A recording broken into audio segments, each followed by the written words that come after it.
Now, Sports Talk with Broads. Here's Hunter Brody. Wow, you just never know what you're going to get out of the Philadelphia 76ers. One night, it's an embarrassment. The next night, well, it's still an embarrassment, but Shake Milton hits the game-winning shot. And I will say, it's phenomenal to see him play very well. He finished with 16 points, 5 rebounds, 3 assists. That's the type of Shake Milton that you are going to need if this Philadelphia 76ers team is going to be successful. And I will say, he doesn't have to be knocking down game-winning shots. You could take away that game-winning shot, and that's the type of style you need out of Shake Milton. He was driving to the basket. He was taking shots. He was playing calm. He was playing smooth. He allowed the game to come to him naturally instead of overthinking and having bad body language and getting frustrated. He played the game simple. If you simplify the game, it'll come naturally to you and you will be able to play the style of play that you know you can. And that was really big because the alternative is, well, let's be realistic. There is not an alternative when it comes to a guard stepping in and playing that role. It's not Raul Neto. It's not Alec Burks. Don't give me Alec Burks. Alec Burks is a high-volume shooter off the bench that can give you a spark and some buckets. He's not running the offense like Shake Milton is supposed to do. So it's not Raul Neto. It's not Alec Burks. They don't have that. That's the thing. They don't have that. So you'd have to start moving around Ben Simmons back to the point guard position. It would be a nightmare. So if Shake Milton didn't give you this and he gave you another dud, I would be really concerned. But I'm happy. I'm so happy that he was able to knock down that shot and not just that, play an all-around sound game. It's sort of like the way I talked about this after his first game. You know, it would be different if I thought Brett Brown was putting him in a spot that he wasn't ready for, and I didn't think that was the case.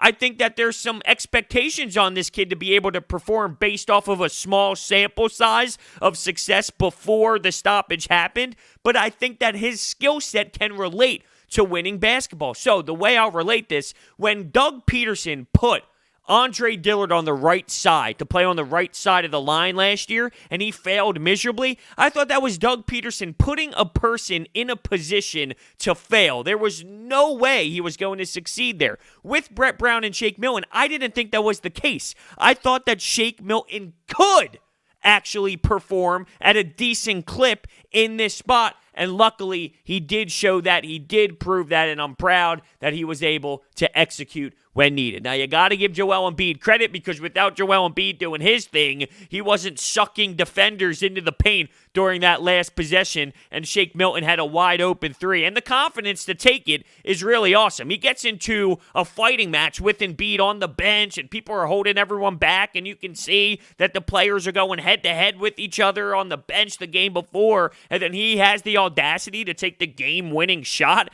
at the end there. That is no doubt the type of mindset that we need at a Shake, and it shows you, hey, he has the balls. Let's be real. He has the balls to take that shot, and that's what this team needs. Another guy who is willing to do that. Now, look, there's a lot to get into when it comes to this game. There's ugly stuff to talk about. It was nice to see them win, but there were problems, no doubt about it. That fourth quarter defense, it is disturbing. It really is. Some of the rotations by Brett Brown, come on, dude, right? I mean, come on. Let's use our brain a little bit. And Ben Simmons, you got to be kidding me with that effort. Back-to-back bad games by Ben Simmons. Yes, that is correct. Back-to-back. Don't tell me he had 19 and 13 in the game against the Pacers, so that's fine. It's not fine, because if you look at the numbers that TJ Warren had against Ben Simmons specifically, 9 to 10 from the field, so many threes, 24 points. Ben Simmons, his bread and butter is defense. So if he's not providing you defense, what the hell is he doing? That's what he is capable of doing, being an elite defender. So if he's not giving you that, we know he's not this insane lethal offensive player. So come on. Before we dive more into this, I'll be taking your phone calls as well. But before we dive more into this game, this episode of Sports Talk with Broads is sponsored by Orbit Energy and Power. With over 20 years of experience in the industry, they are home to your solar experts in both residential and commercial. Their solar program helps eliminate your electric bill completely. They offer flexible financing solutions such as $0 down. There is no risk and no need for any investment. With the solar energy system, you can increase the value of your home by an average of 4.1%. Make sure you check out their information. It is in the description. I'll start with the positives. Let's start with the positives, right? Let's start with the positives, and that'll work our way into the negative stuff. Let's be real. Both of these options suck. Because now I'm thinking, do we want to end on a negative note? Well, I mean, let's flip it around. We start out negative, and then we're freaking out about all the stuff that sucked, and then that leads us down a positive road. Both are bad because you're talking about bad things. Whatever. We'll start positive. That's what I decided. Joel Embiid. I apologize to Joel Embiid because he was sitting those 2 exhibition games, and I was pissed. I really was. Get on the floor, I said. Get on the floor, play the damn game, get out there with this team. This team, the starting 5, has barely played together. You got to utilize this time to be prepared. You got to mentally prepare yourself. You got to get through this calf injury. You got to find a way to get your ass on that basketball floor and dominate. And the last 2 games, he is doing just that. Now, we can say it's not as if there's players on the other teams, these 2 teams, the Pacers and now the San Antonio Spurs, that could really stop him. There was no threat to him defensively, but he still did it. And that's all I can ask for during these moments. He finished with 27 points, 9 rebounds, and the ability to pass out of the double team truly stood out. There were so many times where the Spurs would get on top of him, put the hands in his face, get into his grill, and Joel Embiid was able to find his teammates. He was able to perfectly get out of those situations and get the ball to somebody else by the perimeter or just around, cutting to the basket, finding a way to use the pass when getting double teamed. It was one of his biggest knocks, realistically. This has been a problem for Joel Embiid for quite some time. And if you watched him over the years, you could see the growth. There was a pattern of him getting better, but I thought you saw him totally excelling in the situations tonight where he was able to find open teammates, and that was definitely a big part of the victory tonight, really, because there were so many moments before where Joel would get swarmed by multiple defenders, and he would turn the ball over. He would try and do too much. He'd try to still get fouled, and he wouldn't be able to do that properly. The ball would go out of bounds. He would put up a poor shot. You name it. Bad passes, you name it. You saw it so many times. So that is a big part. That is showing me that Joel Embiid is learning the game and developing, passing out of the double team. A+ for Joel Embiid in this game. But all around, Joel has seemed to have the proper mindset. He seems to be in good shape. And I was knocking him because he was sitting on the bench, not playing any exhibition games, doing what we've seen so far throughout his career at times where not playing. I said, go up and say, I want to play, damn it. Go up and demand getting on the court. It's time to actually go out there and play.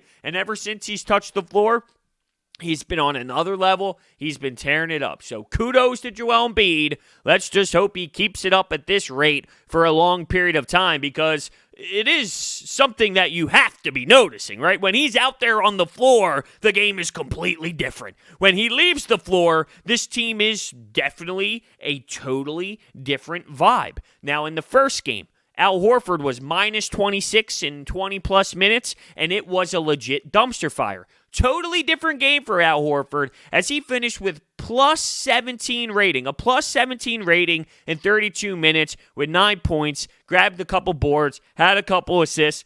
Al Horford was totally acceptable in this basketball game, and this is what we are going to need out of Al Horford. We are going to need performances like this, and he got to play more minutes because Ben Simmons got into some heavy foul trouble. He had 4 personal fouls at the second half. The second half started, boom, he picked up his 4th personal foul, and then Al Horford got to play some more minutes. He slid into that 4 role. He was out there with Joel Embiid at times as well. I thought Al Horford was so good in this one. He gave you what you needed. plus 17. It was the best on the team, and I think that was a difference maker at times. Now, this team does fall apart without Joel Embiid. There's no denying it. I'm not saying Al Horford was perfect by any means, but compared to what he was last game, that minus 26 rating in the 20-plus minutes, this is significantly better. And he's going to have to be a factor when Embiid is off the floor. That needs to happen. That's one of the reasons why they brought him here, okay? When Joel Embiid left the floor, no more Greg Monroe, it's Al Horford, and he's going to have to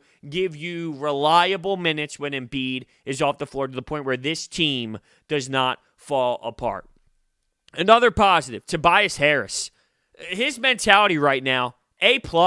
He finishes with 25, 6, and 4. His confidence is at another level right now. And not just his confidence, but his execution. He's doing it. He's knocking down the shots. He's getting to his spots on the floor. Okay? He's shooting at a good clip. Tobias Harris, for the last couple games, has been a real X factor for this team, and he's going to have to keep it up. It seems like mentally, he's got a different attitude when it comes to scoring the ball, playmaking, and not just that. I think it has to do with what he's doing off the court as well with the leadership role, and that's translating to the basketball floor. He has taken a step in the right direction when it comes to being a leader, keeping this team together, social issues, all of it. And that is sort of kind of snowballing into the success that he's having with the confidence and being that leader on the floor, and that is a great sign. He's here for a while, okay? He's here for a long time. We all know about the contract. Tobias Harris has never really been that much of an issue to me. I think the outrage is overblown when it comes to that guy.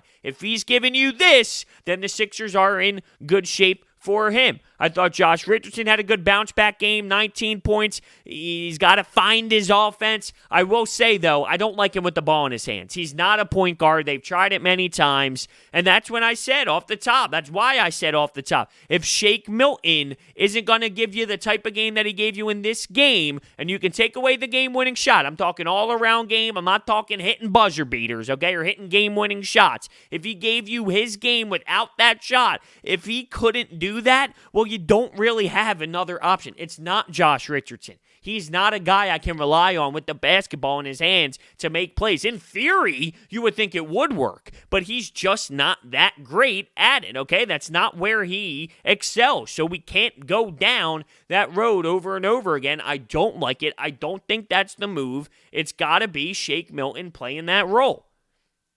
You ready for the negatives?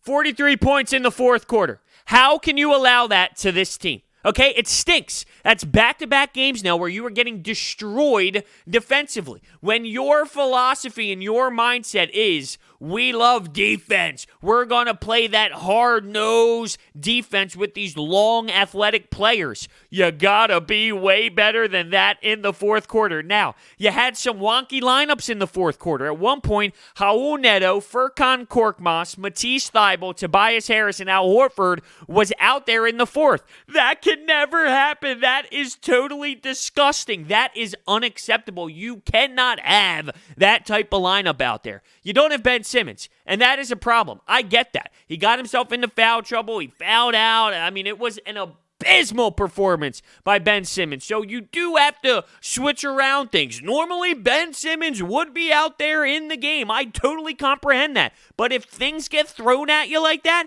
you are going to have to find something better than that abysmal lineup. I can't support that ever. You got to get Raul Neto off. Last game, I said, okay, look, Shake Milton was so bad. It was the first game of all this. It was the first attempt of trying this new lineup. I could see why in that one game, Raul Neto was the choice over Alec Burks because he's more of a traditional point guard, but he should not be playing 20-plus minutes and playing fourth quarter minutes. I thought for a couple minutes to figure things out, you could throw him in there in that one regular season game, not talking about playoff ball, just that first regular season game back in the bubble. I could get it then. I can't get it now, though. Raul Neto should not be playing. There are other players that can get those minutes. Shake Milton can get those minutes. Alec Burks can get those minutes. You have to find a way to circle your rotation differently. You got to utilize the players differently. Get Josh Richardson out there. Get Matisse Thybulle out there. The guard rotation at this very moment is literally blowing my mind, and I don't understand fully what Brett Brown is trying to do. Raul Neto should never be playing in postseason ball, and I'm starting to get concerned because the more he's playing right now, it kind of tells me that Brett Brown has an idea of utilizing him in the postseason, and there's just no damn way that should ever happen in a million years. So I can't get behind that. Not at all. Let's rip apart Ben Simmons. I put up a Twitter poll, and I was having fun because you know how I feel about Brett Brown. I'm not a Brett Brown hater. These obnoxious haters out there. I'm not a lover either, though. I'm really not. I see his flaws, no doubt. I think that the hate, though, is just he's the scapegoat. And what I mean by that is Ben Simmons tonight had a bad game. This game was unacceptable. He shot 2 of 4 from the field in the first half. You're telling me Ben Simmons has 4 field goal attempts in the first half against this bad Spurs team? Attack, dude. Go to the rim. His mindset clearly was to facilitate and to pass and get his teammates open, and that's one of his best attributes, no doubt about it. But to just totally ignore scoring the ball with his body frame, that upsets me. I'm not even talking jump shot at this point. I'm just talking, you get the ball at the elbow. I've seen him so many times. When he gets the ball at the elbow now, he gets it, and he can attack. He can go to the rim. He can lower his shoulder. Go, man, go. Attack these guys. No one can defend you, but he leaves his feet, and he tries to look for a pass. Dude, go. Offensively, he was really just not engaged enough. He was not aggressive enough, and it bothered me. But then he started getting into these foul problems and stupid fouls, and I put up a Twitter poll on Twitter, and I asked, whose fault is it that Ben Simmons played terrible today? And I gave you 2 options, Ben Simmons or Brett Brown. And the amount of people actually saying Brett Brown kills me inside. Ben Simmons playing bad is on Ben Simmons playing bad. And that's why it laughs. And that's why I laugh, and it makes me sick. In what universe is Ben Simmons being bad not on him? Attack. Ben, attack. Go. Go. You have the ball. Go. You have the freedom to go to that basket at will. Brett Brown is not saying, hey, Ben, don't go to the rack. I don't want you to score. Don't go to the rack. I want you to do this instead. No. Ben has the ball. He can do whatever he wants once he gets that basketball on the offensive side of the floor. Go. Go. Go. And it's on him. And these fouls defensively, what in the world is he doing? Defensive player of the year type defense we talk about. Elite defense we are talking about. And he had an abysmal game in game 1, and he follows it up with just stupid, awful fouls, and it doesn't look like he's engaged. Why can't we properly get this team on the right path together? One night, one guy goes off, and 3 players stink. The next night, 3 players are great, and then 1 player stinks that you need to get going. I mean, it's just all over the place. It's wonky. No one could be on the same page at the same time unless it's Christmas Day against the Milwaukee Bucks. Other than that, this team can't find rhythm in terms of everyone actually playing well on the same night. What are you going to do? I mean, it is wild. There was a time where Ben Simmons had 5 personal fouls, and Brett Brown threw him in there at the center position for like a minute or so, and I did laugh in that moment, like, okay, Brett, come on, what are you doing? But that was such a small amount of time compared to his failures all game long. Those were some of the responses that I got on Twitter. Well, come on, bros, he put Ben in at the 5. Okay, look at how long he played the 5 there. I'm not saying it was smart by any means, because it wasn't smart based off of where he was with his fouls, right? But with that being said, compared to his all-around game, you're nitpicking at 0.05% of his game out there all around, and his game was bad because he played really bad, and he's very frustrating. Love him to death, love his skill set, but he's really frustrating, and at times it irritates me to no end, and it is right now because he's not playing smart. He's not playing smart basketball. He's not playing good enough basketball. We need way more out of him. And he's in position to be able to do his thing. Playing off the ball, getting the ball by the elbow, he can still be aggressive in those moments. He's just not. Like, he has to do that. He does. Him. With the ball in his hands, at the elbow. Go! Go! And I know that he knows he can do that. It doesn't have to be every single time. Embiid needs the ball. Tobias needs the ball. Other guys need the ball. I can get running other plays. But 2 of 4 from the field at half. How can I ever get behind that coming from Ben Simmons? He can destroy any matchup. Tell me who's guarding him on the San Antonio Spurs right now. Please tell me. The answer is nobody. So it's sickening. So you got some negatives. The fourth quarter, 43 points. How are you going to be successful doing that? You can't be. You got to clean it up. This team's identity is playing great defense. If you're not playing great defense, that's an effort thing on these players. These players aren't giving the right effort. They're not doing the right things out there. Be better. 2 straight games where you're allowing that many points. It was 46 points against the Pacers, followed up by 43 against the Spurs. And in late game moments, in fourth quarter moments, I should say, not specifically later in the fourth, but fourth in general, you're going to have to get Embiid out of the game for a couple minutes. You can't play him the entire fourth quarter. You're going to have to get him out at times. So how is this team going to be able to hold their ground when he's out for a couple minutes in the fourth so he can properly rest and attack again? They're going to have to find someone to step up. Who is it going to be, and how are they going to do it? But they're going to have to, or they won't win. Now let's take some phone calls here. I appreciate everybody who called in. The phone number, 856-442-9805. It's open 24/7. So you can call at any point after a game, the next morning. If you want to rant about anything happening with this Philadelphia 76ers squad, by all means. Up roads. So the Shake Milton game winner, honestly, I'm not even too happy about it. I'm quietly embarrassed for the Sixers team.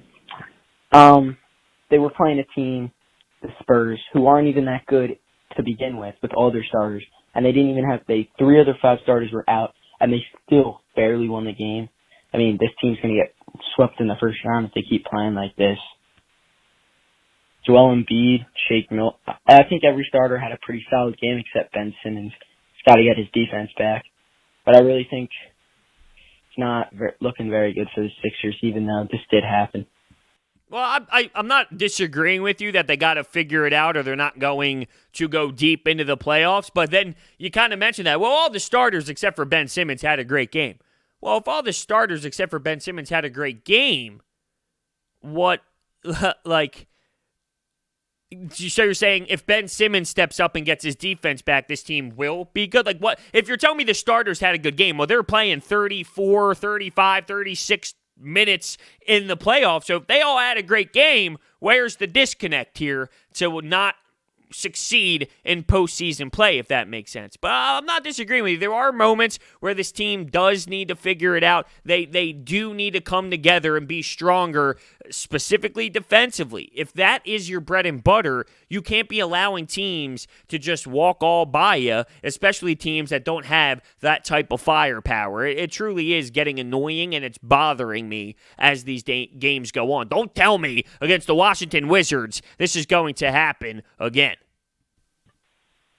Hey, what's up, bros? How about Shake Milton, my guy, making a go-ahead 3, ultimately giving the Sixers the win. Now, that being said, the team still has a lot of issues. And that's not me being pessimistic or anything, that's being realistic. The team has a lot of issues. They're just, they can't keep blowing these leads, and some defense would be nice. Little quick fun stat for you. This is the first time since 1991 where in consecutive games, a team gave up 40 points in the fourth quarter. That is completely unacceptable, and people need to get on the same page. Other than that, I'm happy with the win, but we still got a lot of issues. I'll leave this up to you to discuss. But yeah, go Sixers. All right. Yeah, no doubt. Thank you so much for the phone call. Bringing up that stat, that's very interesting and kind of ironic that I just got done screaming about that fourth quarter before we started taking phone calls. The fourth quarter thing is an embarrassment, and I will say, these players are out there on the court. They have to be better, right? They got to be stronger in the fourth quarter. Can Brett Brown help with that? Sure thing. But at the end of the day, these players are out there on the court. So these players late, they got to figure it out. Now, I mentioned the rotation at times in the fourth. You got to clean that up, Brett. Those are the type of things that Brett Brown can clean up. There's no way that Furkan and Neto should be out in a lineup in the fourth quarter at any point. I mean, it just should not happen. Now, if Glenn Robinson III is in the lineup and he's not injured, you can utilize someone like that. You can utilize someone like Alec Burks, although Alec Burks is not some defensive specialist by any means either, but he gives you more than those guys. And if you have them out there on the floor to try and eat up some minutes when other guys aren't out there, and like if, for example, if Joel Embiid needs to go to the bench and you kind of move some other players in and out, Al Horford's in, and you could put Glenn Robinson III in to eat up some minutes late, you can utilize those type of players, and that's where Brett can come in.